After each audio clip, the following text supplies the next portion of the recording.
Hi girls, जसं की thumbnail वरून तुमच्या लक्षात आलंच असणार आहे की आजचा व्हिडिओ कशा संदर्भात असणार आहे. आज मी कुठला मेकअप व्हिडिओ शेअर करणार नाहीये, तर आज मी शेअर करणार आहे घरच्या घरी आपण आयब्रो अप्पर लिप्स कशा प्रकारे करू शकता आणि फेस शेविंग कशी करायची, कोणी करायची, कधी करायची आणि ते कुठल्या कुठल्या प्रकारे आपण करू शकतो त्याबद्दलही मी तुम्हाला डिटेलमध्ये सांगणार आहे. तुम्हाला जर का या विषयाबद्दल जाणून घ्यायचं असेल तर व्हिडिओ शेवटपर्यंत नक्की बघा. चला तर मग व्हिडिओला सुरुवात करूयात.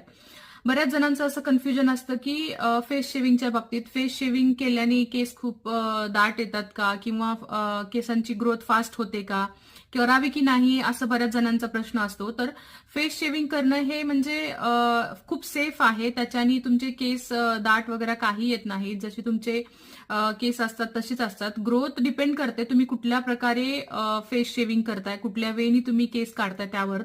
तर सगळ्यात आधी त्यामध्ये मी तुम्हाला सांगेन की फेस शेविंगचे प्रकार कुठले कुठले आहेत, म्हणजे कुठल्या कुठल्या वेळी तुम्ही